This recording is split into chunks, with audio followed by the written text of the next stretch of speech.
अपने बाबा को ना बताना हो ना, अपने भक्त को बता दे। क्या सोच रहे हो लल्ला? क्या करने वाले हो आप?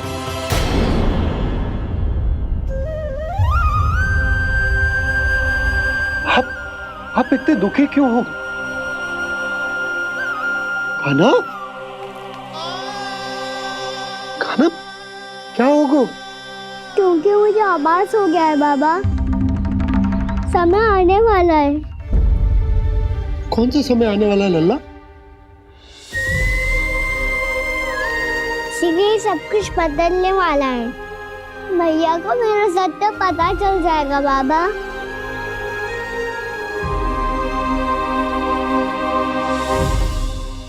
पर लल्ला, इसका काक भुसुंडी और खालिया नाक से क्या संबंध है?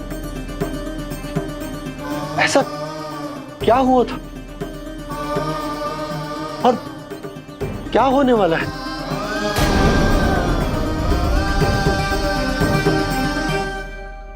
जो होने वाला है बाबा, उसका संबंध उससे है जो सैकड़ों वर्ष पहले हुआ था।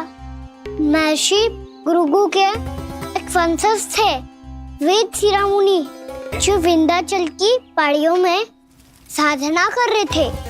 तभी वहाँ अश्वशिरा नाम के एक दूसरे मुनि आमंत्रण के बिना ही आ गए। कितना सुंदर और शांतिपूर्ण आश्रम है। यहाँ प्रभु की साधना करने में बहुत आनंद आएगा। शीघ्र ही अश्वशिरा मुनि उपस्थिति के कारण होने वाले व्यवधान से बाध्य होकर वेद शिरोमणि ने अपनी आंखें खोली। कौन हो तुम और यहाँ क्या कर रहे हो? आपके आश्रम में बहुत शांति है मुनिवर। साधना करने के लिए बहुत ही उत्तम स्थान है ये। मैं चाहता हूँ कि मैं भी यहाँ। आप यहाँ साधना करना चाहते हैं, लेकिन इतना भी नहीं जानते कि किसी के आश्रम में प्रवेश करने से पहले उसकी आज्ञा लेनी चाहिए। आप ये भी नहीं जानते कि यदि कोई यज्ञ कर रहा हो तो बिना अनुमति के वहाँ प्रवेश करने से उसकी यज्ञ साधना भंग हो सकती है। आप क्या साधना करेंगे मुनि? आप तो साधना के योग्य ही नहीं हैं। इतना अपमान! एक मुनि के मुख से इतने कड़वे शब्द शोभा नहीं देते। मैं तुम्हें श्राप देता हूँ, जितनी विषैली तुम्हारी जिह्वा है उतने ही विषैले सर्प बन जाओ तुम। और ऐसा सर्प जो सांस भी ले तो निकट का वातावरण दूषित हो जाए। तुम्हारे इस दुस्साहस के लिए मैं तुम्हें श्राप देता हूँ कि तुम अभी इसी क्षण कौवा बन जाओ, और ऐसा कौवा जो कांव कांव करके अनर्गल प्रलाप करता रहे।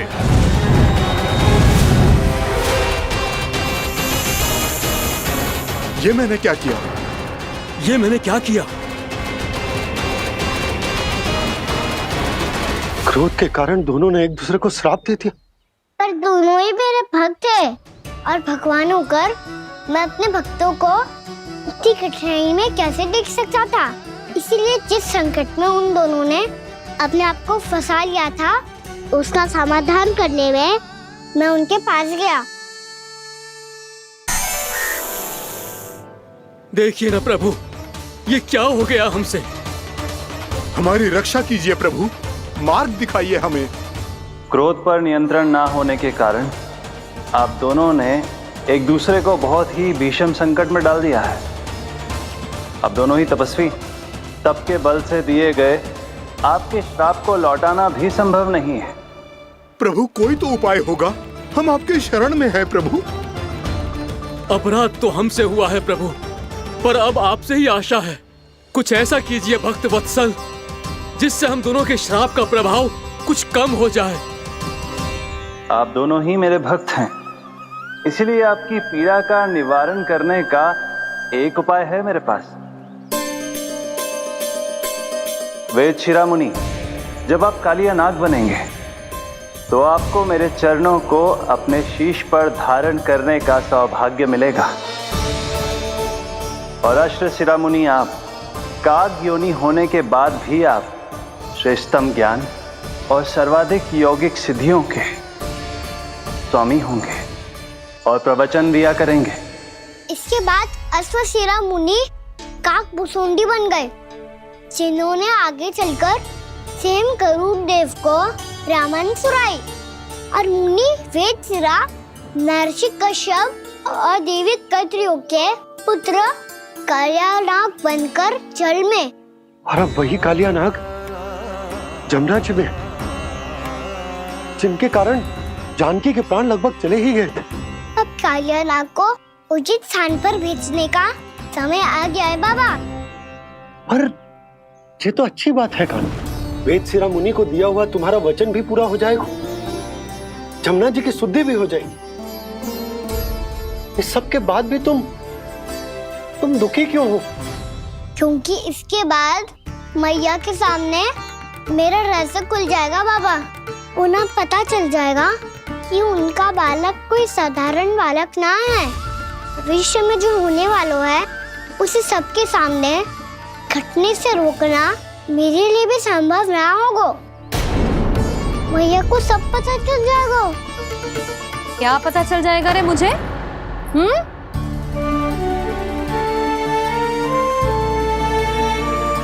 यही कि सबसे अधिक प्रेम मैं आपसे ही करता हूँ।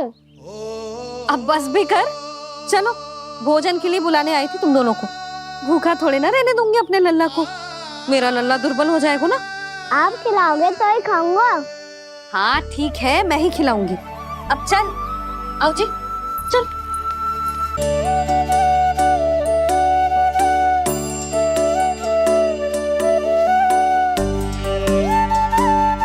मैया खेलो ना मेरे साथ। मैया सुनो ना, मेरी बात ना मानोगी? अभी बहुत कार्य पड़े लल्ला, देख जानकी को औषधि भी देने जानो है ना। औषधि मैं दे दूंगा, फिर तो खेलोगी ना आप मेरे साथ? पिछले कुछ दिनों से अपनी मैया का अधिक से अधिक प्रेम पाने का प्रयास करो है कान्हा। इसका तो एक ही अर्थ हो सकता है कि कछु बहुत बड़ो होने वालो है। कान्हा रुक जा लल्ला। कान्हा क्यों तंग कर रहा है? मैया को पहन लेना। कान्हा, कान्हा, ये क्या करो तूने?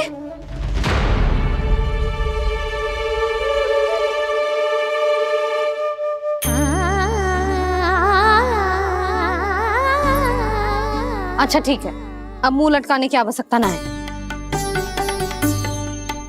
ये ले।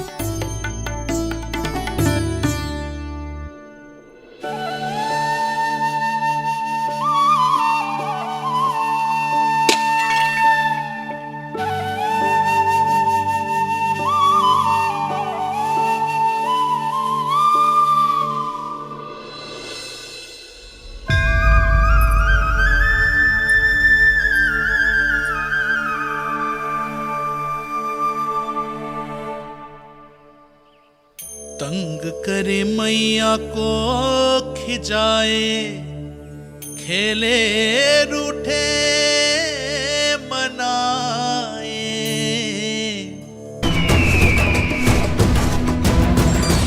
नारायण हरि, नारायण हरि।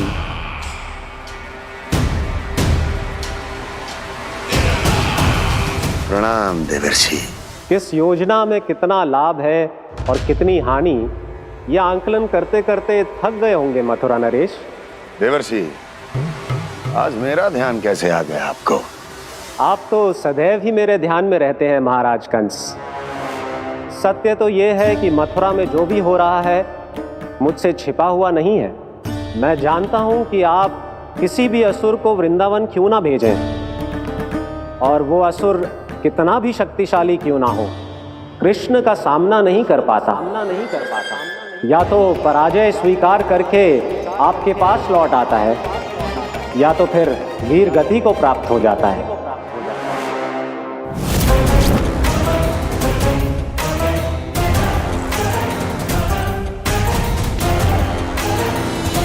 वाह, मुझे मेरी असफलताएं स्मरण कराने आए हैं, मेरे घाव को खुरेदने आए हैं, उन पे नमक छिड़कने आए हैं। मित्र को शत्रु समझने की भूल मत कीजिए महाराज कंस। मैं तो आपकी सहायता करने आया हूं। हाँ, और मेरी सहायता। कृष्ण विष्णु अवतार है, आप विष्णु के भक्त हैं। मैं हूं विष्णु द्रोही, फिर भी तो आपके आराध्य को हानि पहुंचाना चाहता है, उसकी सहायता करना चाहते हैं आप। क्या आप निश्चित रूप से कह सकते हैं कि आप ब्रह्मांड के सभी नियमों को अच्छी तरह समझते हैं? अवश्य।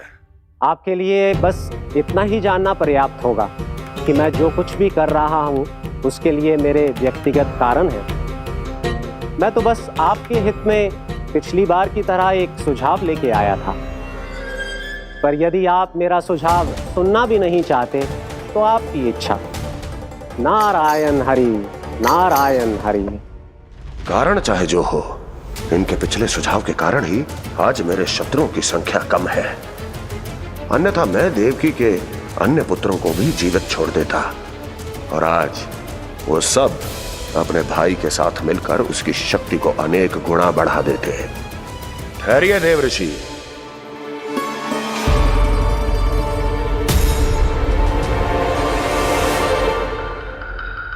बताइए, क्या सुझाव है आपके पास? मेरे सुझाव का नाम है कालिया नाग।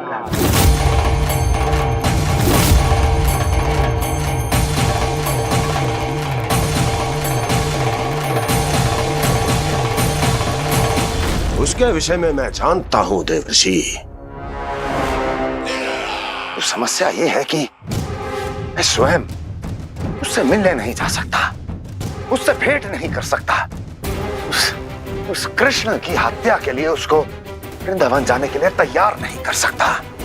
तो मत जाइए उसके सामने, और ना उसे भेजिए कृष्ण के सामने। हर बार आप किसी न किसी असुर को अपने शत्रु के क्षेत्र में भेजते हैं, जहां शत्रु उसका सामना करने के लिए पूरी तरह से तैयार होता है और आपका असुर मारा जाता है। इस बार शत्रु को युद्ध स्थल चुनने का अवसर मत दीजिए महाराज। इस बार योजना का जाल ऐसे बुनिए कि कृष्ण स्वयं उसके पास जाने के लिए विवश हो जाए। कालिया नाग स्वयं काल है, मृत्यु का दूसरा नाम है। उसके विष का उपयोग अपने लाभ के लिए कीजिए महाराज। वैसे कालिया के विष की अधिकता का अनुमान तो होगा ही आपको।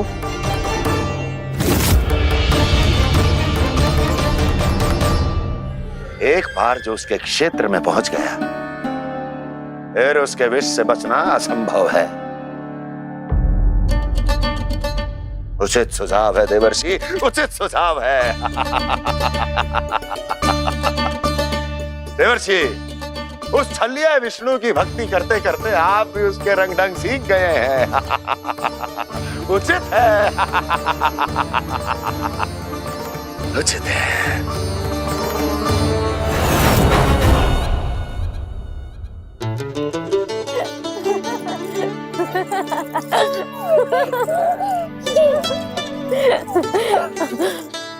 बस बस, बहुत आनंद ले लियो लल्ला।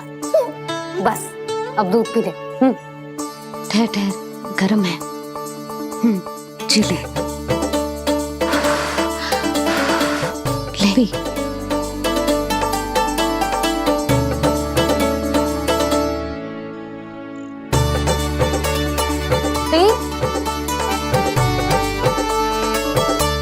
मैं ना होती तो ना जाने क्या होता तेरा। अपने आप दूध भी ना पी सकते है, भावला कहीं का।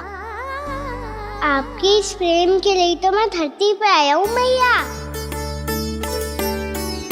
मैं भी यही सोच रहा हूँ यशोदा, कि तुम ना होती तो मेरा क्या होता। इसी बात पे थोड़ा दूध और कजू खाने को दे दो। अरे मैं तो भूल ही गई। तनिक ठहर जाओ जी, जे दूध पी लेना तो आपके लिए भी कछु ले आती।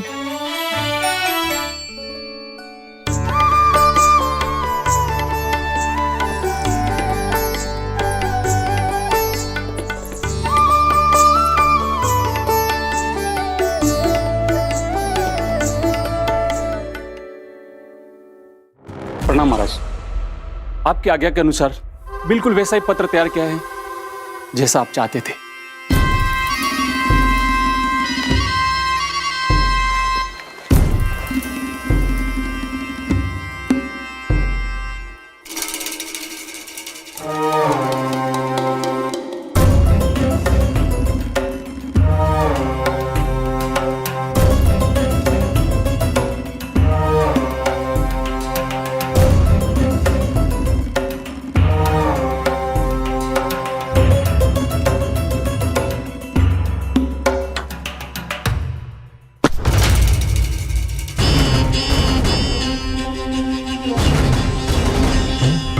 कृष्ण जन्म से लेकर आज तक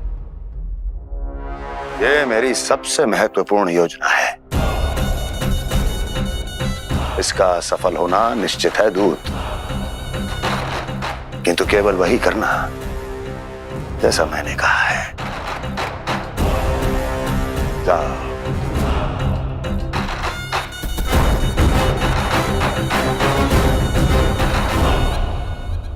कान्हा,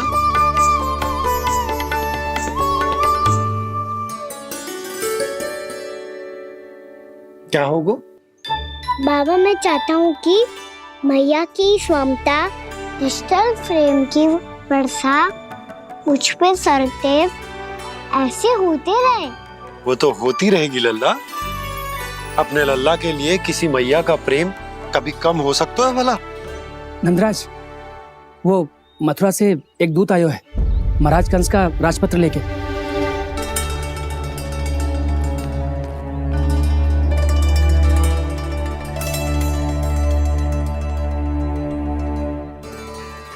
कान्हा, अब क्या करने वाला है? तेरे बाबा कहाँ गए? हाँ? कंस मामा का खेल आरंभ हो गया है, पर मैया वो सब सुनेगी तो व्यर्थी चिंतित हो जाएगी। बस थोड़ा बाहर गया मैया, कछु खा लिए से। बाहर इस समय? मैया, क्या होगा? मैया देखो ना, पीठ पे कछु हो रहा है। मेरा हाथ ना पकड़ो, आप करो ना। यहाँ? क्षमा करना मैया, पर अभी बाबा को ही संभालने दो ये सब। कहिए, क्या संदेश लाए हैं आप? नहीं नंदराज, नहीं। महाराज कंस का आदेश है कि ये संदेश सभी गांव वालों के साथ ही पढ़ा जाए। ठीक है, मैं गांव वालों के सामने पढ़ दूंगा, पर मुझे तो दीजिए पढ़ने के लिए। महाराज की आज्ञा का पालन करना आपके लिए भी आवश्यक है नंदराज। सभी गांव वासियों की सभा बुलाइए। बंसी, सभी गांव वालों की सभा बुलाओ। राजपत्र में ऐसा क्या संदेश भेजो है कंस ने? अब मेरे पत्र को पढ़कर सब भौचक के रह जाएंगे। और वो कृष्ण, उस कृष्ण के पांव के नीचे से तो भूमि खिसक जाएगी, आकाश फट पड़ेगा, बिजलियां गिर जाएंगी।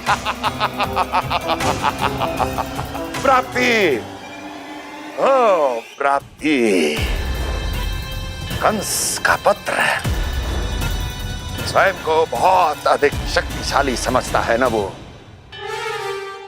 अब देखता हूं कैसे वो इस महासंकट का सामना करता है। वो कृष्ण, वो अपनी मृत्यु स्वयं चुनेगा या मृत्यु की वेदी पर चढ़ा देगा प्रिय वृंदावन वासियों को।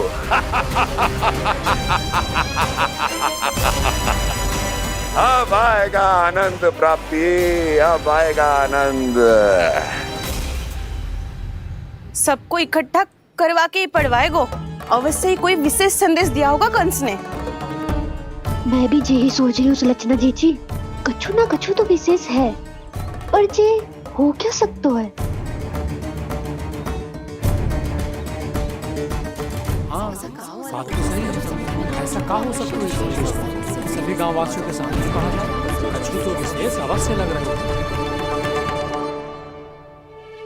बाहर तक कोलाहल क्यों हो रहा है? मैया, मैया, अब क्या होगा? मैया देखो ना, सर पे कछु हो रहा है। लल्ला, नारायण ने तुझे हाथ दिए हैं ना? पीठ की बात अन्य थी। अपने सिर की सेवा स्वयं कर। सर पे तो हाथ पहुंच रहा है ना?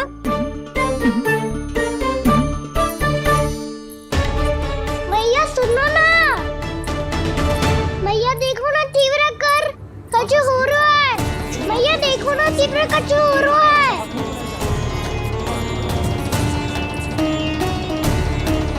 सब लोग आ चुके हैं, अपना संदेश सुनाइए आप।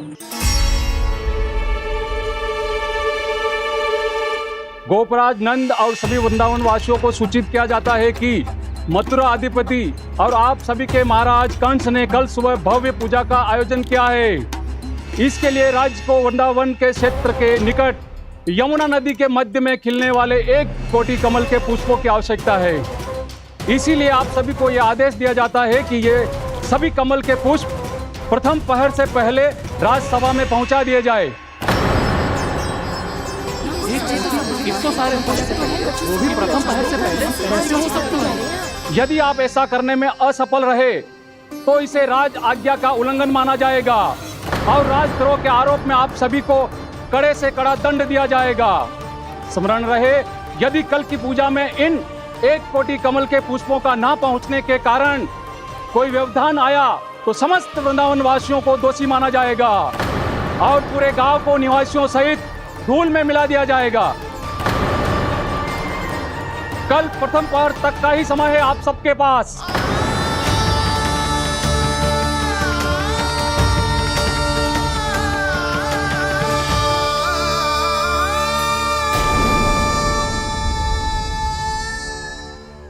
कमल पुष्प, वो भी कल प्रथम प्रहर में? ऐसे कैसे संभव है?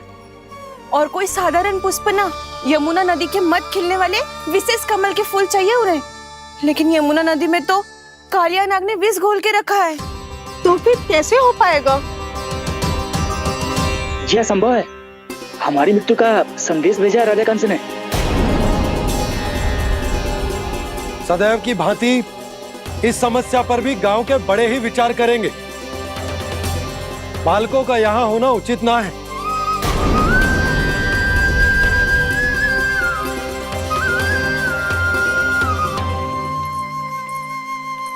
लल्ला ले जे गेंद ले, जा अपने सखाओं के साथ खेल।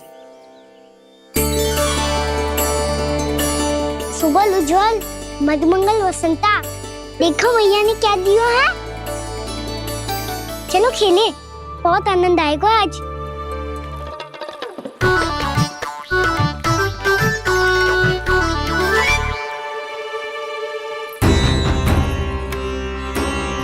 भानु, बंसी, जाओ और शीघ्र ही वो घेरे का कार्य समाप्त करो।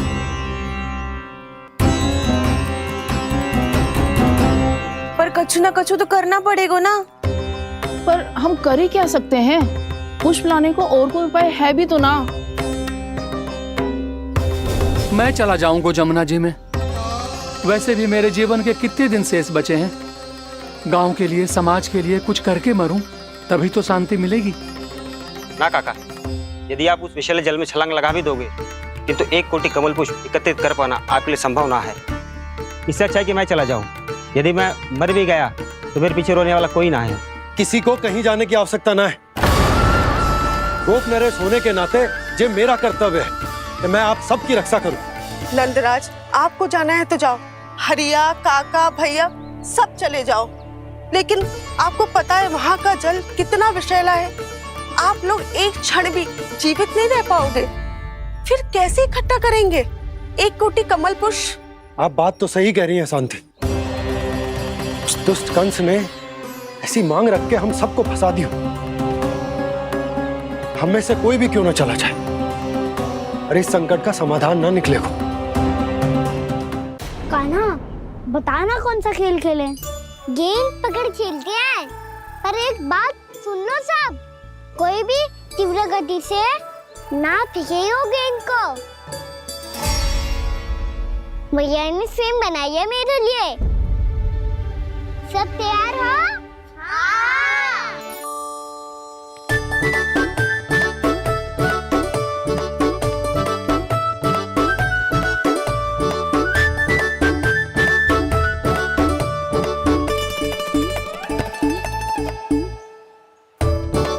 मुझे दो, मुझे दो।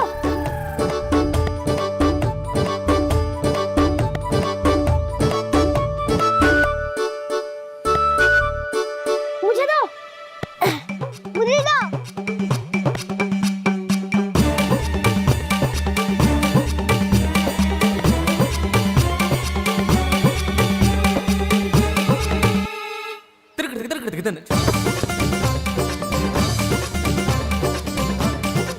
कान्हा, इतनी धीरे से फेंकेगो तो कैसे आनंद आएगो?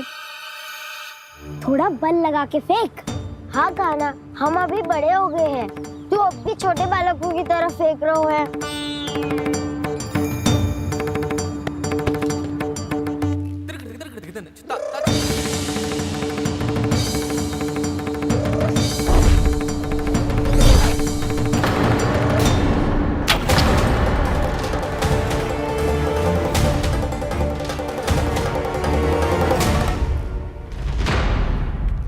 दीदी जी क्या करो कान्हा, गेंद तो डूब गई।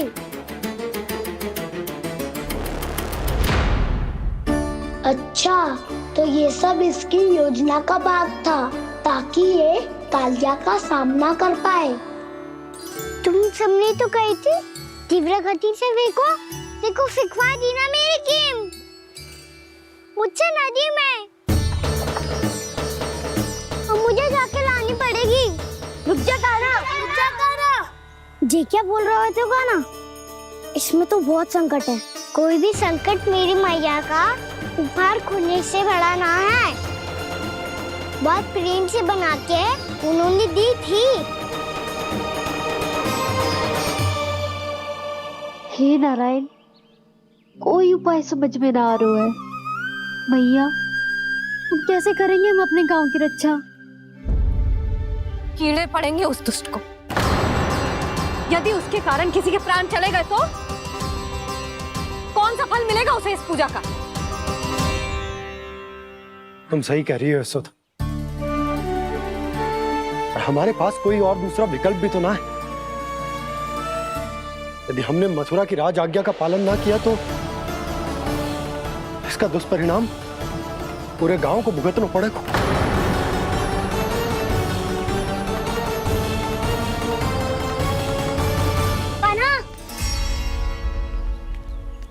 हमें पता है कि तू भगवान है, दिव्य है, बहुत शक्ति है तुझमें, पर फिर भी हम तुझे विषैले जल में ना जाने दे सकते। कुछ होगा तो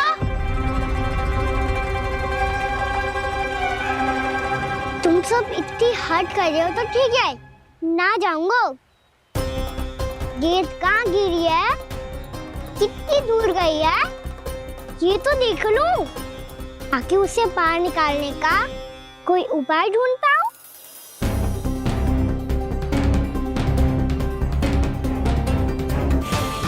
हाँ।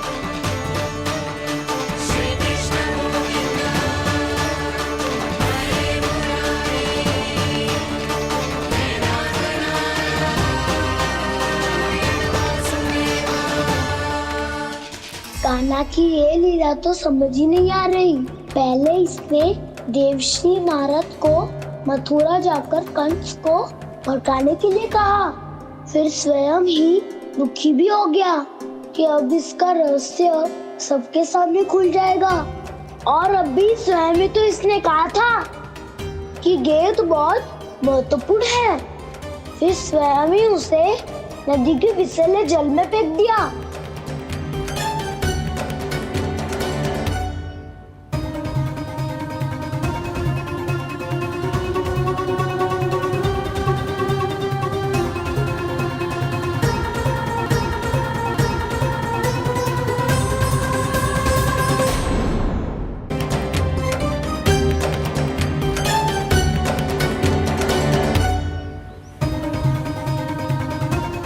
कान्हा, तू ऊपर क्यों चढ़ रहा है?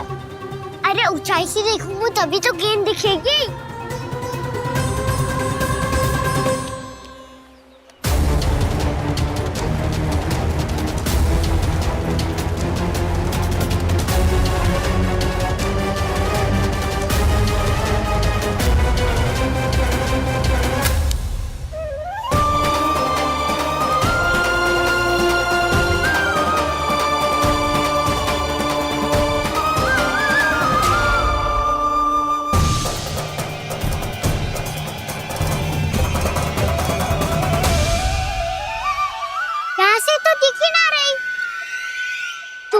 वहीं से फेंकी थी ना?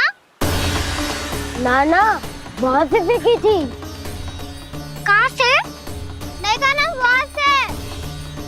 समझ में आ रहा? ठीक बताना कहाँ से फेंकी थी?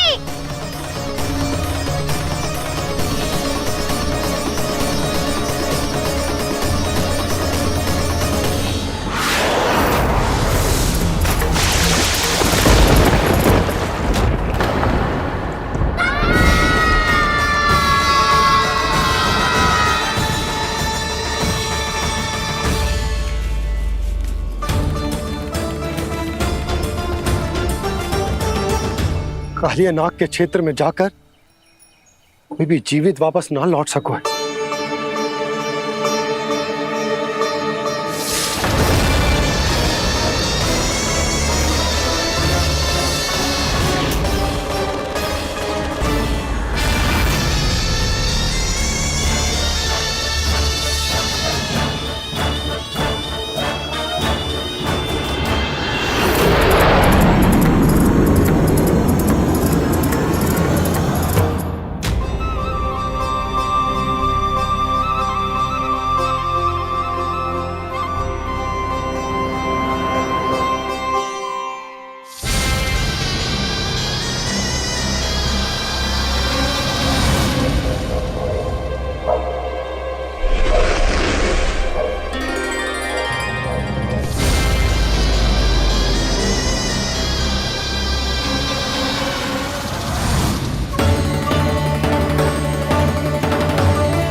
ये क्या किया वाना ने? कालिया नाग तो उसे देखते ही निकल जाएगा।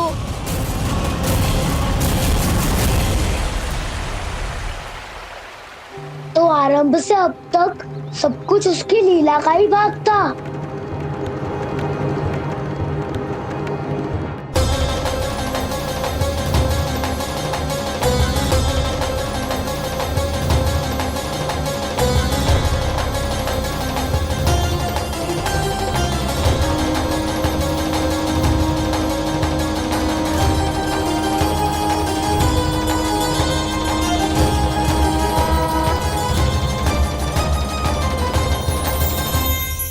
इतना सुंदर रूप, मन मोहने वाली मुस्कान, अद्भुत तेज और भगवान जैसी दिव्यता।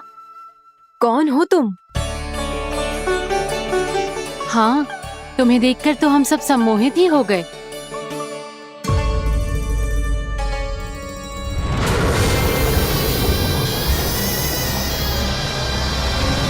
तुम जो भी हो बालक, वापस लौट जाओ। हमारा हृदय तुम्हें ही देखते रहना चाहता है, किंतु यदि हमारे पति जाग गए तो तुम्हें अवश्य हानि पहुंचाएंगे। ये बहुत विषैले है बालक, कालकोट जैसे भयानक। इनके विष से तुम नहीं बच सकोगे। नंदराज, कालिया नाग के विष का प्रभाव बढ़ते ही जा रहा है। पहले 8 कोस तक उसके विष का प्रभाव था, अब तो 1 योजन से अधिक क्षेत्र में फैलो है। जल पीने के प्रयास से अनेक पशु मारे गए हैं और नदी के निकट के वृक्ष और वनस्पति सब नष्ट होने लगे।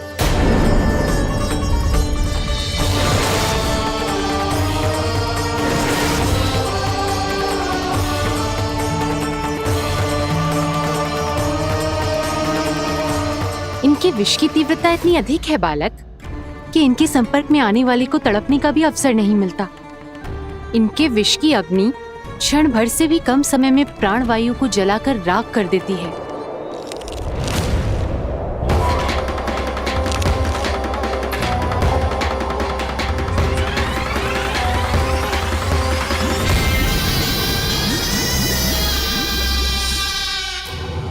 तब तो समस्या और भी गंभीर हो जाएगी। मैंने तो सुनो है कि कालिया नाग कम से कम 2 योजन लंबा है, सैकड़ों फन है उसके।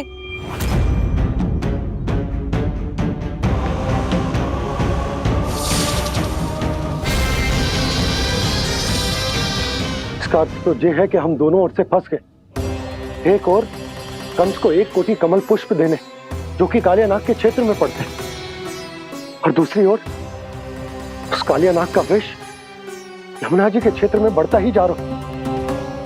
इसके कारण हम ही नहीं, निर्दोष पशु पक्षी भी संकट में। इन दोनों समस्याओं का एक ही समाधान है, उस कालिया नाग का सामना करना। और ये ना समझ आ रहा कि हम ये करेंगे कैसे, क्योंकि ये बात साधारण मनुष्य के बस की ना है। हमारे लिए ये असंभव है।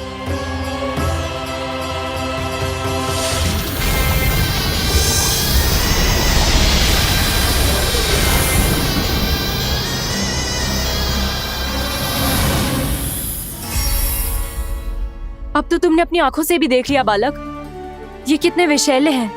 नींद में भी विष उगलते हैं। इससे पहले कि तुम्हें कुछ हो जाए, चले जाओ यहाँ से, मान लो हमारी बात। आप सब मुझे जानती भी नहीं और फिर भी मेरी इतनी चिंता कर रही हैं आप। माँ की ममता भेदभाव नहीं जानती। तुम भी किसी के पुत्र हो और हम सब भी माँ हैं। एक माँ को हर बालक में अपनी ही संतान दिखाई देती है, इसलिए हम तुमसे विनती करते हैं, वापस चले जाओ, बचा लो अपने प्राण। मेरी चिंता मत कीजिए, मुझे कुछ नहीं होगा। होगा, अनर्थ होगा यदि ये उठ गए तो।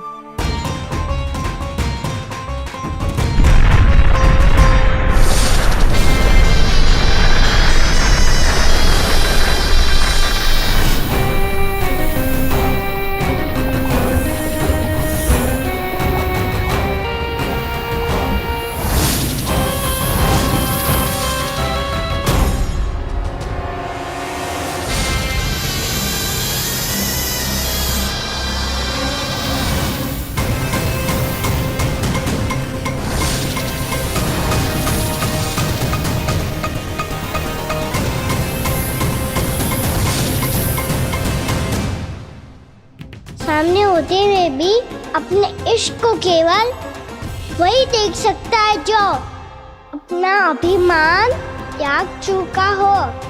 पर पूर्व जन्म में मेरा भक्त होने के नाते मेरा सत्य स्वरूप देख पाने में मुझे इसकी सहायता करनी चाहिए।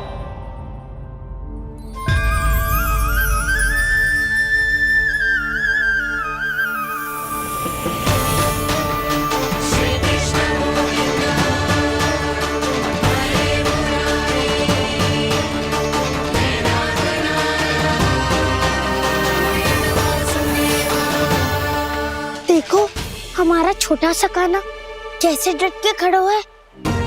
इतने विशालकाय, इतने महाभयंकर सबके सामने।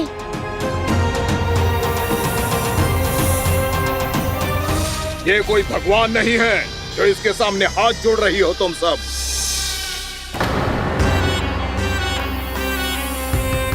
एक सामान्य साधारण बालक है ये, जो ये तक नहीं जानता कि इसके सामने है इसका काल, कालिया।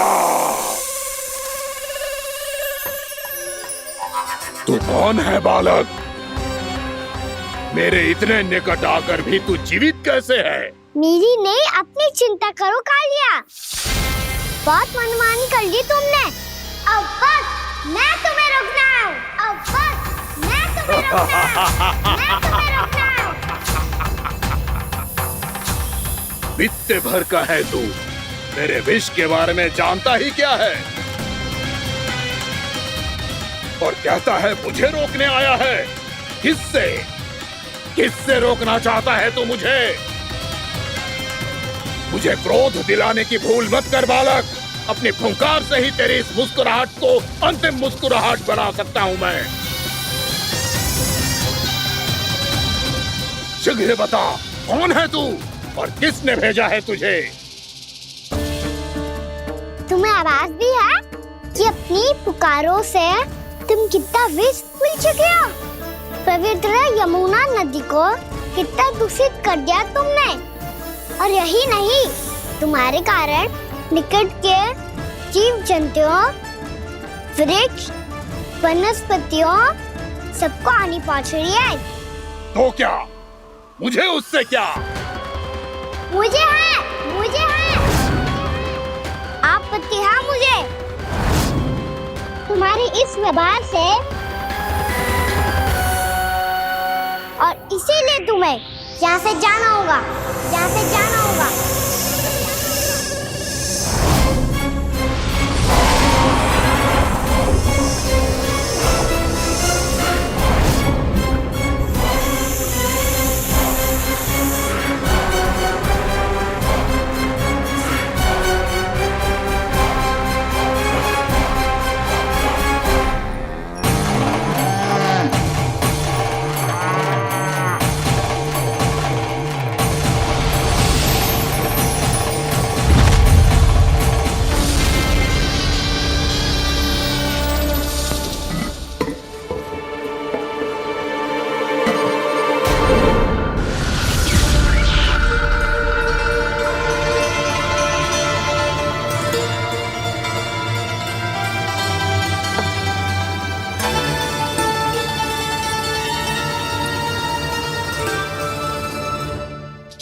मुझे आदेश देने का साहस भी कैसे किया तूने?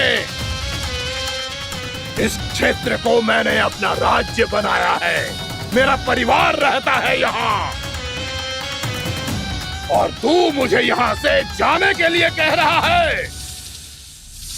हाँ, क्योंकि तुम्हारे यहाँ रहने के कारण अन्य जीवों को हानि हो रही है और मैं ऐसा नहीं होने दे सकता। मैं तो बस वही कर रहा हूँ जो एक सर्प का स्वभाव है। विष फैलाना स्वाभाविक है मेरे लिए, इसलिए मुझे चुनौती मत दे बालक। चुनौती तो मैं दे चुका हूँ कालिया। अब तो बस तुम्हें शिकार करनी है।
मैं भी चेतावनी दे रहा हूँ, यहाँ से चले जाओ।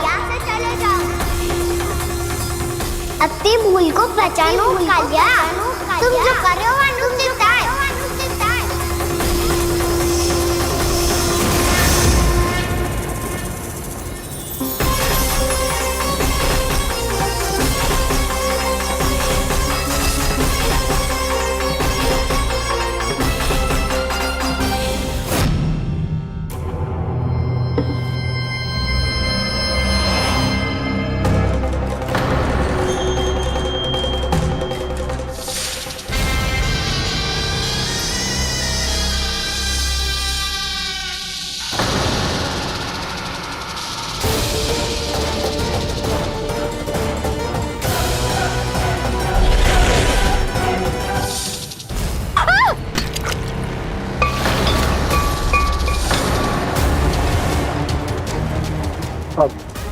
मैं आता हूँ।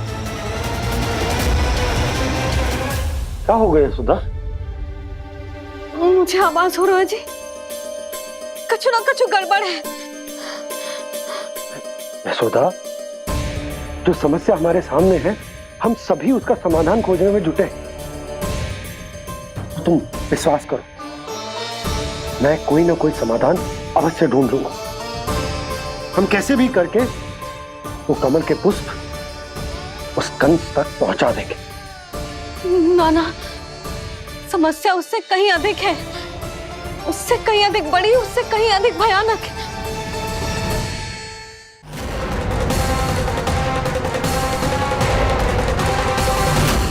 इसकी ये बूंद से ही सबके प्राण चले जाते हैं। इसने तो विष की धारियां फेंकी है खाना पे।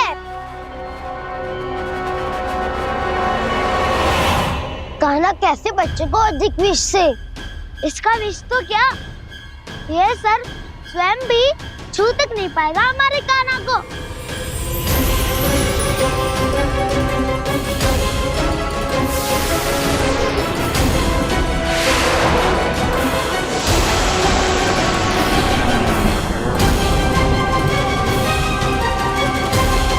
तुम्हारे सखा को, मेरे भाई को कोई हानि नहीं पहुंचा पाएगा। ये कान्हा का सत्य चाहे जो हो बलराम, पर अभी तो जो एक बालक ही है ना।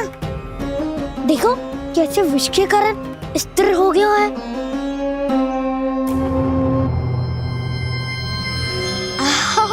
हाउ सर्फ ने कितनी आसानी से अपनी पूंछ से बांध लिया है। मुझे यहाँ से भगाना चाहता था ना तू? अब मैं तुझे दिखाऊंगा अपना सामर्थ्य। ये मूर्ख किसे बांधना चाहता है अपनी पूंछ में? उन्हें जिनका विस्तार सारे ब्रह्मांड में है, या उन्हें जो स्वयं अनंत है? पर देवराज, प्रभु ऐसा करने ही क्यों दे रहे हैं कालिया को? आप सब भूल रहे हैं देवगण, कालिया पूर्व जन्म में प्रभु का बहुत बड़ा भक्त था। उसी भक्ति का फल मिल रहा है अब इसे। वैसे भी भक्तों के मन का भाव सबल हो तो भगवान तो सहज ही बंध जाते हैं।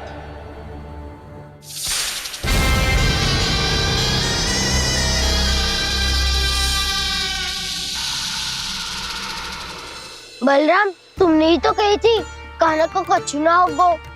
देखो दुष्ट ने चारों ओर से जकड़ लियो है।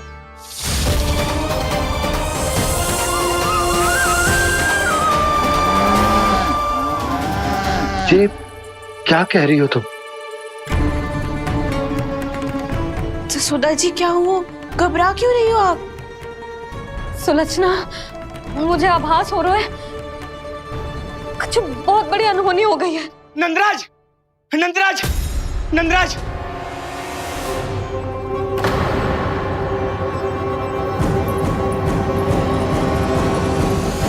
नंदराज, कान्हा ने जमदन नदी में छलांग लगा दी है।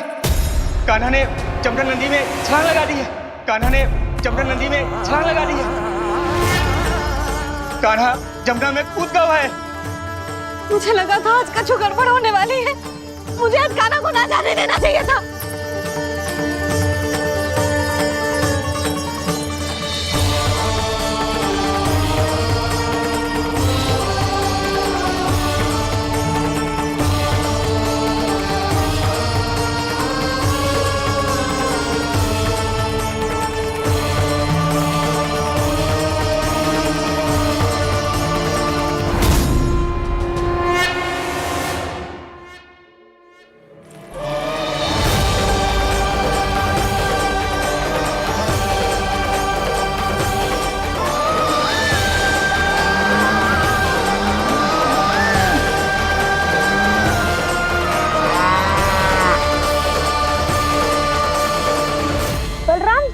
करो ना।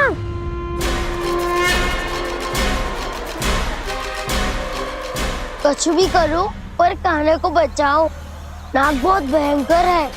कान्हा अकेले ना संभाल पाएगा इसे।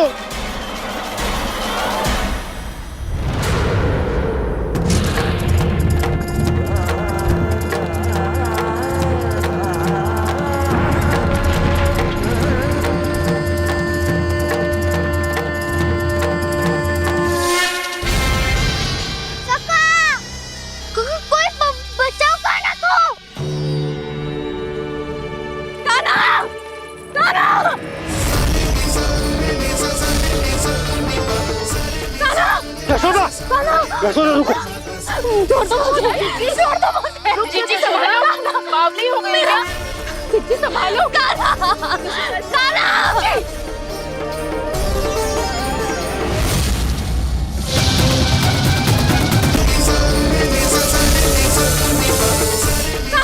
यशोदा, यशोदा रुको।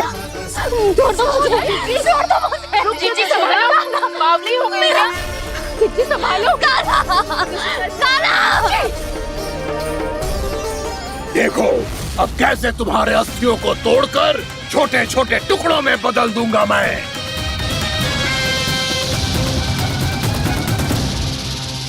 सुदाची, आप जाओगी तो आप भी फंस जाओगी।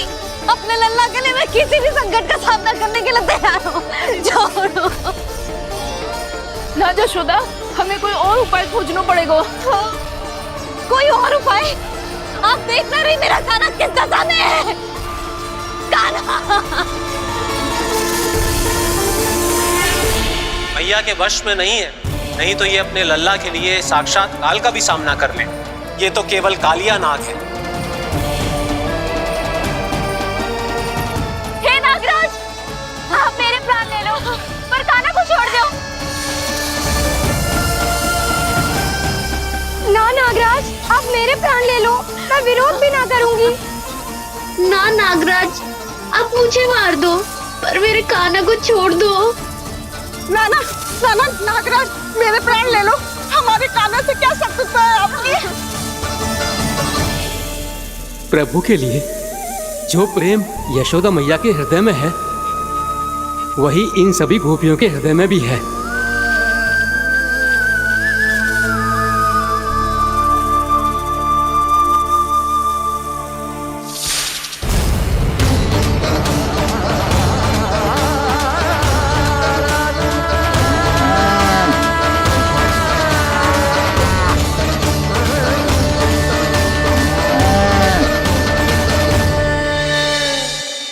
यशोदा, यशोदा, देखो इन गोपियों को, इन गैयाओं को, इन सब के मन में भी तुम्हारी भांति ही ममता भरी हुई। वो सब भी कान्हा से उतना ही प्रेम और स्नेह करती है, उतनी ही ममता से भरी हुई है जितनी कि तुम। तो तुम ही सोचो, जिसके साथ इतनी ममता और इतना स्नेह, इतना प्रेम, उसका कोई क्या कर सकता है? उस काले नाग का वेश इस सब आशीर्वादों के सामने कछु ना है। कछु करो जी। उसे बोलो वो मेरे प्राण में से मेरे कान्हा को छोड़ दे। यशोदा,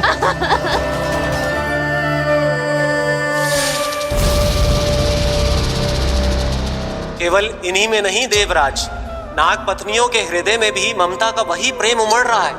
देखिए। मैं आपके हाथ जोड़ती हूँ स्वामी, इस बालक को छोड़ दीजिए। ये अवश्य ही कोई दिव्य आत्मा है स्वामी। हम आपसे विनती करते हैं स्वामी, इस नन्हे बालक को हानि मत पहुंचाइए स्वामी।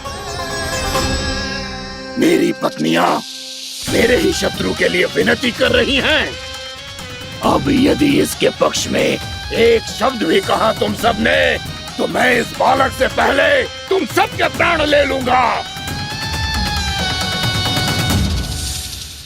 हो रहा प्रसन्न नाग कालिया, विजय को निश्चित जान। रोते बिलखते व्याकुल सब, संकट में देख कान्हा के प्राण।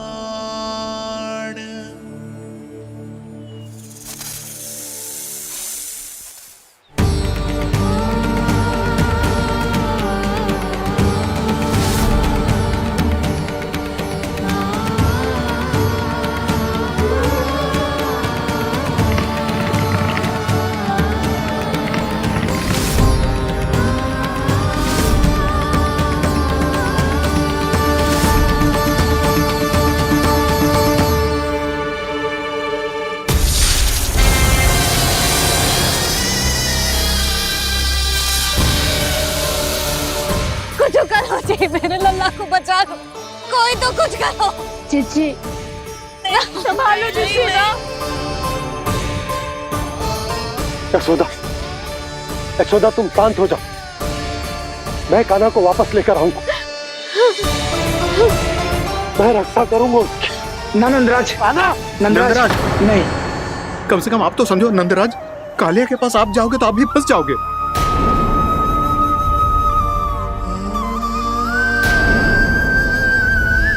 बलराम, तेरा भाई इतनी भीषण संकट में है और तुझे जरा भी दुख ना हो रहा? क्या आप सब अब तक नहीं समझ पाए कि कान्हा सच में कौन है? छोटे बाबा, आप तो उसका सत्य जानते हैं ना?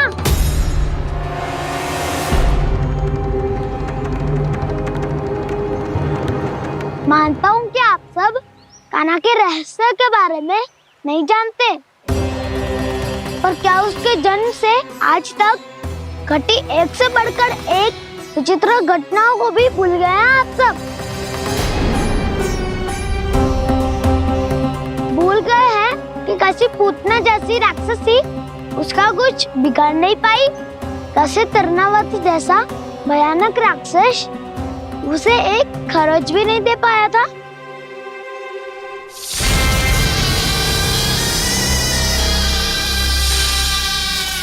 आप सबने अपनी आंखों से देखा था ना, बकासुर से कान्हा की रक्षा करने देवता स्वयं आए थे, पर सत्य तो ये है कि वो सभी देवता भी उस असुर के सामने असमर्थ हो गए थे। तब कनाडे बहुत ही आसानी से उस भयंकर असुर का वध किया था। एक ही बार में धराशायी कर दिया था उसे। तो आप सभी सोचिए, बार बार ऐसे असाधारण कार्य करने वाला बालक साधारण कैसे हो सकता है? अब तो आरंभ से ही सारा सत्य जानते हैं छोटे बाबा। रहस्य छुपाने में सदैव काला की सहायता करते आए हैं आप, और आज आप स्वयं ही उसके सत्य को भूल रहे हैं। और तुम सब भी तो जानते हो कान्हा की शक्तियों के बारे में। तो क्या तनिक भी विश्वास ना है अपने सखा पे? बलराम, जे तू क्या कह रहे है? मैंने जो कहा उसका एक एक शब्द सत्य है छोटी माँ। यदि प्रभु की इच्छा हुई तभी कुछ ही क्षणों में सब कुछ अपनी आंखों से स्वयं अनुभव कर लेंगे आप।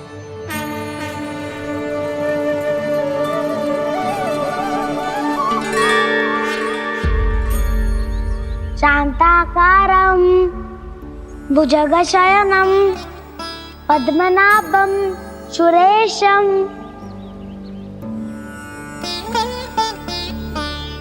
विश्वाधारं गगनसदृशं मेघवर्णं शुभांगं लक्ष्मीकान्तं कमलनयनं योगी वीरध्यानगम्यं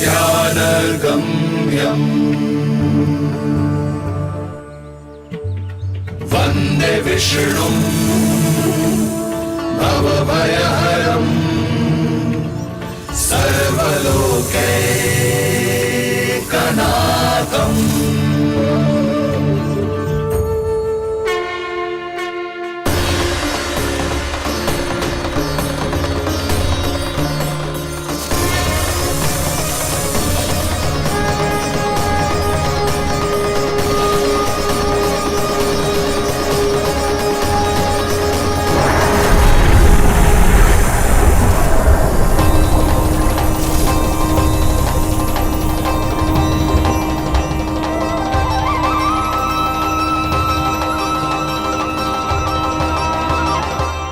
तुझे क्या लगता है बालक कि तू मेरी जकड़ से निकल गया तो अब बच जाएगा तू?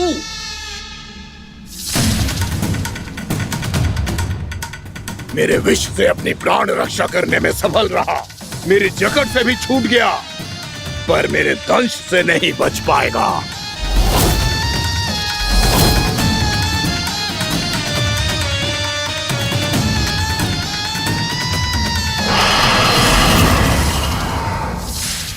अब भय से भाग रहा है, पर मैं तुझे मृत्यु देकर रहूंगा।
मेरा नन्हा सा कान्हा कितनी देर भाग पाएगा?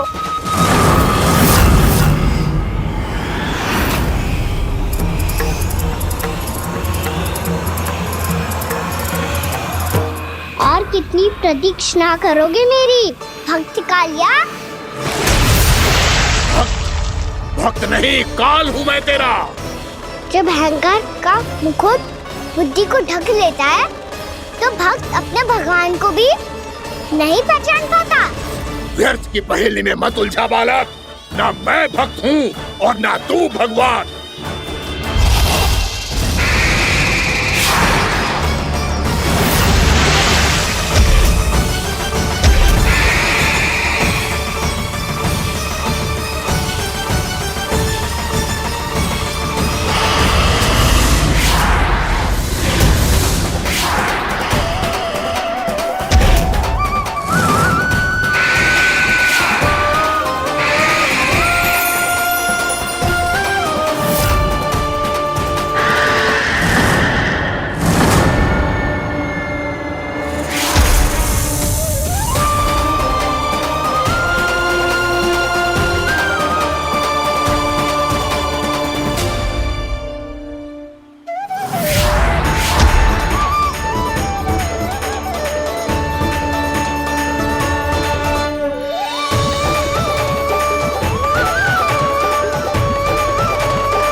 जिसके लिए इतने व्याकुल हो रहे थे, उसे छूकर कालिया नाग का हलाहल जैसा विष भी चरणामृत बन गया है और यमुना जी के जल में फैल चुके विष के प्रभाव को भी नष्ट कर रहा है।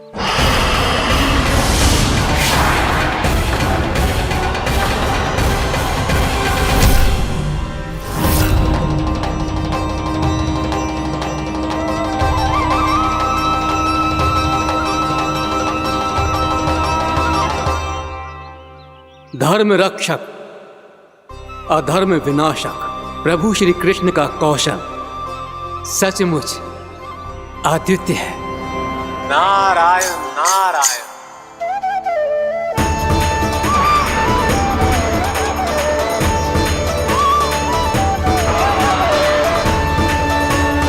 मेरा भाग तुम्हारे भीतर के अहंकार का प्रतीक है कालिया। अब तुम्हारा अहंकार, तुम्हारा अनपान मेरे पाँव के नीचे है और तुम्हारी पूंछ अर्थात तुम्हारे प्राण मेरे हाथ में। अब तुम क्या करोगे भक्त?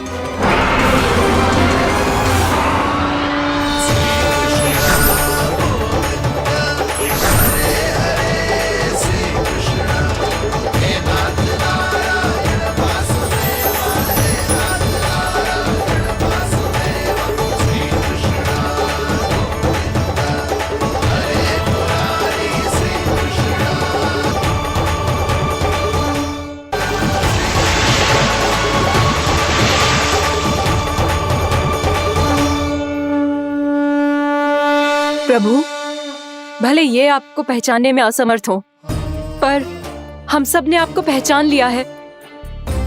हाँ प्रभु, एक भक्त होने के नाते और एक अर्धांगिनी और माँ होने के नाते मैं आपसे इनके प्राणों की भिक्षा मांगती हूँ।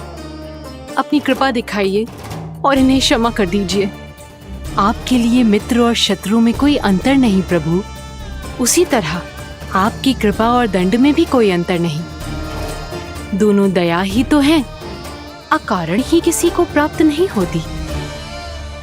हमें विश्वास है कि हमारे पति को मिला ये दंड कोई अभिशाप नहीं है, आपका वरदान है। ये सत्य है प्रभु कि इनसे बहुत से पाप हुए हैं। इनके विष से बहुत सारे जीव जंतु को हानि पहुंची है, पर अब आपके चरण इनके शीश पर पड़ गए हैं। ऐसी कृपा तो बड़े बड़े महान महात्माओं को भी दुर्लभ है, और इन्हें प्राप्त हुआ तो अवश्य ही ये किसी महान पुण्य का ही फल है। हे प्रभु, उन्हीं पुण्य कर्मों की शक्ति का आह्वान कर मैं आपसे विनती करती हूँ, इन्हें प्राण दान दीजिए। मैं अपने इस भक्त को क्षमा अवश्य करूंगी देवियों, यदि ये अपने अहंकार को त्याग कर मुझे पहचान ले तो।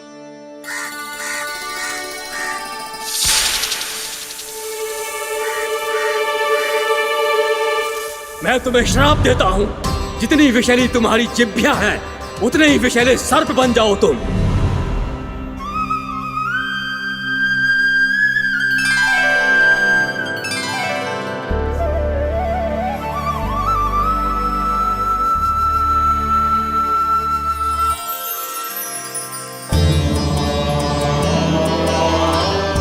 नारायण, मुझे क्षमा कीजिए नारायण।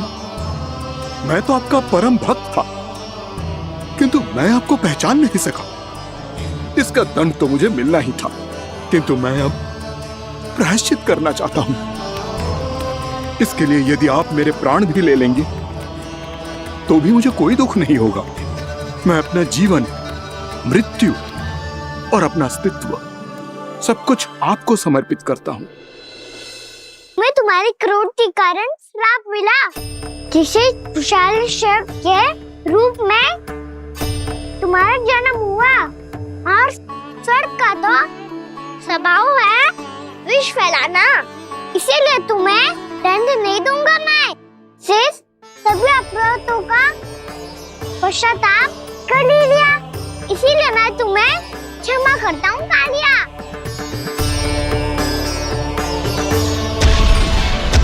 पर तुम्हें यहाँ से दूर समुद्र के बीच जाकर रहना होगा, जहाँ किसी निर्दोष का जीवन तुम्हारे विष से प्रभावित ना हो।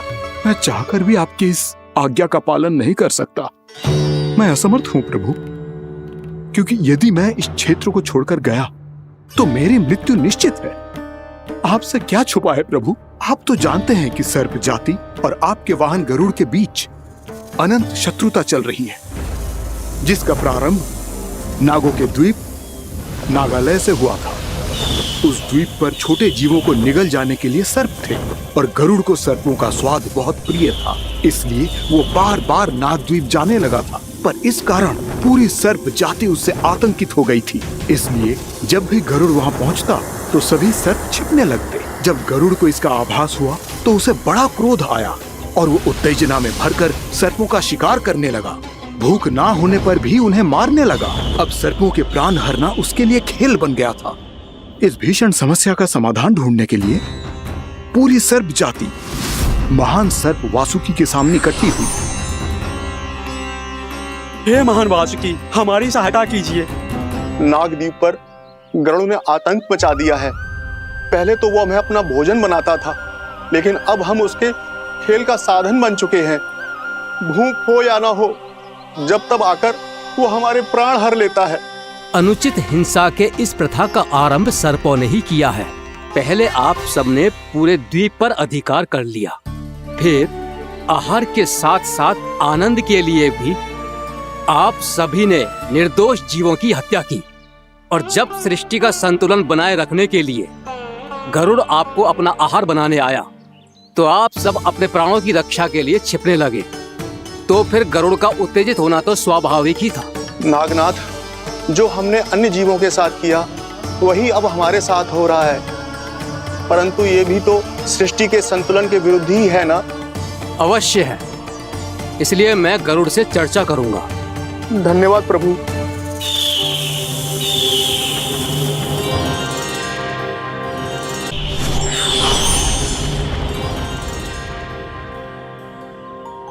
श्री नारायण के वाहन पक्षीराज गरुड़, मैं संपूर्ण सर्प जाति की ओर से आपसे एक निवेदन करने आया हूँ। कहिए, क्या कहना चाहते हैं आप? हे पक्षीराज, यदि आप हम पर ऐसे ही आक्रमण करते रहे तो शीघ्र ही हमारी प्रजाति समाप्त हो जाएगी। इसीलिए हमारी आपसे विनती है, यदि आप उचित समझें तो सर्पों के किसी एक घर से हम आपको एक सर्प प्रतिदिन अर्पित करेंगे। आप उसको आहार बनाइए और अन्य सर्पों को जीवित रहने का अधिकार दीजिए। मुझे स्वीकार है। तब से प्रतिदिन किसी एक घर से एक सर्प गरुड़ के भोजन के लिए भेजा जाने लगा। समय के साथ मेरे घर की भी बारी आई, परंतु मैंने एक बहुत बड़ी भूल कर दी। समय आ गया है स्वामी, आज गरुड़ के आहार के लिए इसे चुना गया है। कौन है यह गरुड़ और क्यों दूं मैं इसे कोई भेंट? स्वामी, सभी सर्प राज्यों और गरुड़ के बीच में यही समझौता हुआ है, हमें इसका सम्मान करना ही होगा। मैंने कोई समझौता नहीं किया, मैंने कोई वचन नहीं दिया और ना ही मैं किसी गरुड़ से भयभीत होता हूँ। यदि इस राज्य में किसी को सर्पों को अपना आहार बनाने का अधिकार है तो वो केवल मुझे है। अब से गरुड़ को दी जाने वाली हर भेंट मुझे दी जाएगी, महाविषधारी महान नागराज कालिया को। यह और कुछ नहीं, मेरा अभिमान था प्रभु, और यह मेरे इस जन्म की सबसे बड़ी भूल थी, क्योंकि फिर जब गरुड़ को इस बारे में पता चला तो। कालिया, अभिमान में आकर तूने अपने काल को ललकारा है। जिस कालिया के नाम में ही काल छिपा है, तू उसे ललकारने का दुस्साहस कर रहा है गरुड़। स्वयं को भगवान विष्णु का वाहन कहता है तो वाहन का ही कर्म कर। स्मरण रख, इस धरती के सर्वश्रेष्ठ योद्धाओं के लिए भी मैं मृत्यु का दूत हूँ। विनाश काले विपरीत बुद्धि। तो जैसे मूर्ख सदा इस युक्ति को सार्थक करते आए हैं, अपने विनाश को आमंत्रण किया है तो अब भोग।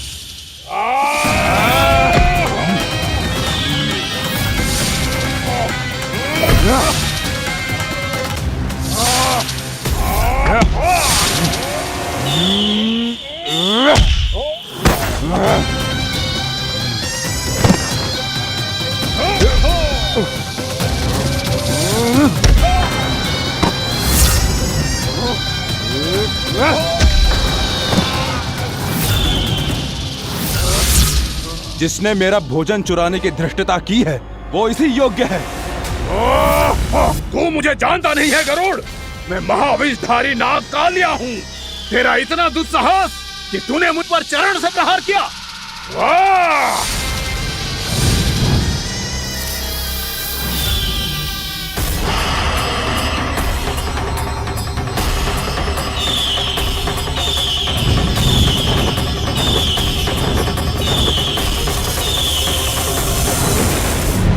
मैं अपने अभिमान में भूल गया था कि गरुड़ मुझसे कहीं अधिक शक्तिशाली है। इसलिए अपने प्राणों की रक्षा करने के लिए मैं एक स्थान से दूसरे स्थान भागने लगा। नदियां, पर्वत, यहां तक कि मैंने सागर भी लांघ डाला, पर मैं जहां भी जाता गरुड़ के रूप में मेरा काल वहीं आ जाता। इसीलिए मृत्यु की आशंका से भयभीत होकर मैं अपने बड़े भाई मां कद्रू के प्रथम पुत्र अनंत शेषनाग से राय लेने चला गया। भैया, मैं यहां आपसे आपकी सहायता लेने आया हूं। मेरी एक छोटी सी भूल के कारण यह गरुड़ मेरा पीछा कर रहा है, मुझे हर समय हर स्थान पे ढूंढते रहता है। यदि उसने मुझे ढूंढ लिया तो वो निश्चित ही मेरे प्राण ले लेगा। मुझे कोई ऐसा स्थान बताइए जहां मैं अपनी पत्नी और अपनी संतानों के साथ शांति से रह सकूं। तुम यमुना नदी के किनारे वृंदावन क्षेत्र में जाके वास करो कालिया। गरुड़ वहां प्रवेश नहीं कर सकता, क्योंकि उसे ऋषि सोबरी का श्राप मिला हुआ है।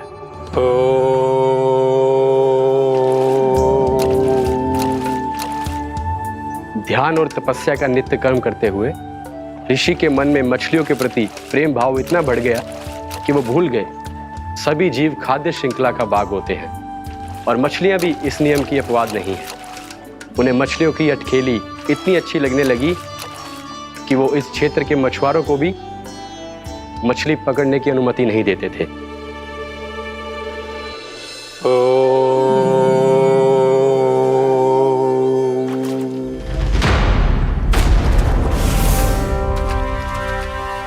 उस दिन वो उस पक्षी को नहीं रोक पाए, पर तब से सावधान रहने लगे, यहां तक कि अपने साधना से भी अधिक ध्यान वो पक्षियों पर केंद्रित करने लगे। ठहरो! इसी क्षण अपनी चोंच में पकड़ी इस मछली को छोड़ दो। तुम्हें इन मछलियों का आहार नहीं करना चाहिए पक्षीराज। ये तो खाद्य श्रृंखला का नियम है ऋषिवर। यदि मैं इनका आहार नहीं करूंगा तो कोई और पक्षी कर लेगा। मैं अपने आनंद या प्रतिशोध के लिए इनके प्राण नहीं ले रहा। ये तो बस मेरा भोजन है। पर यह मेरा तपस्या स्थल है। तुम यहाँ शिकार करके मेरी साधना में विघ्न नहीं डाल सकते पक्षीराज। यदि आपकी यही इच्छा है तो मैं आज के बाद यहाँ नहीं आऊंगा।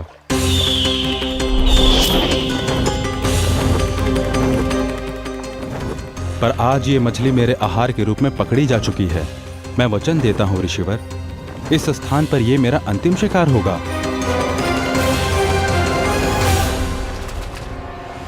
आज के बाद यदि तुमने वृंदावन की निकट उड़ान भी भरी तो तुम सैकड़ों टुकड़ों में फटकर मारे जाओगे पक्षीराज। ये मेरा श्राप है।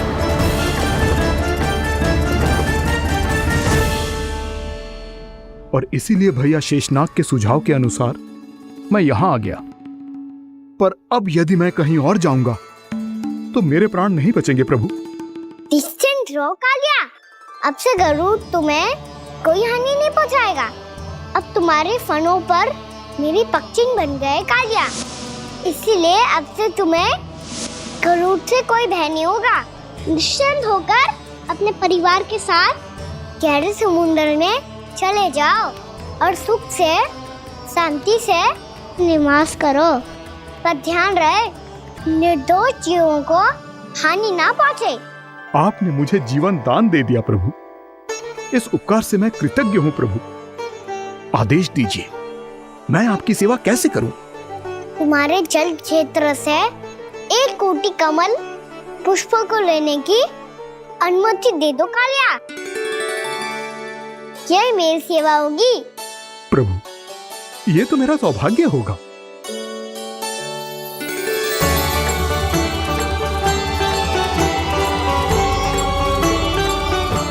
एक कोटि के स्थान पर हम 3 कोटि कमल पुष्प ले आए प्रभु। मैं तुम्हारी सेवा भाव से प्रसन्न हुआ कालिया।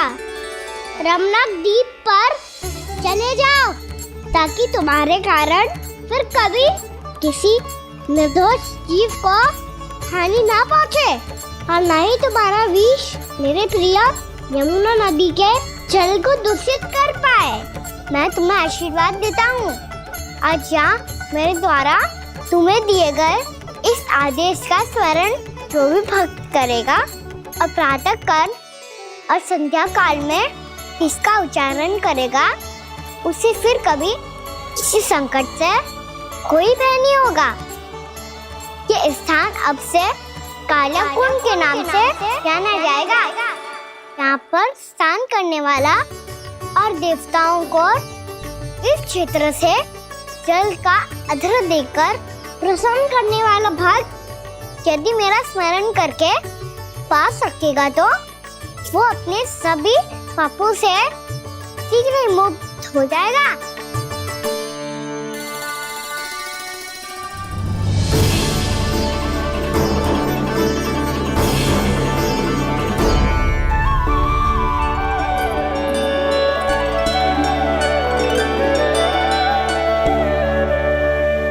कौन है जी भगवान जिसने अभी अभी कालिया जैसे विशाल विस्तर का सामना किया?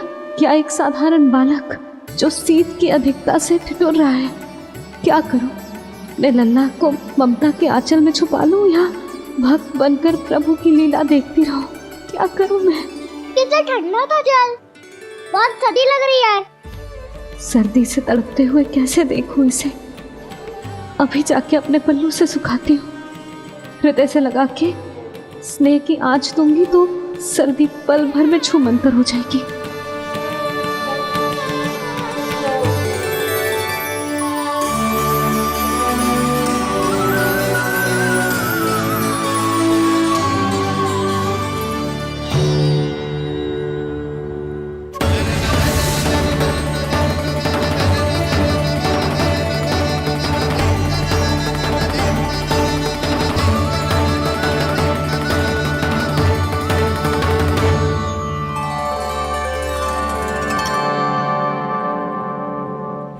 मेरी आवश्यकता ना है इसे।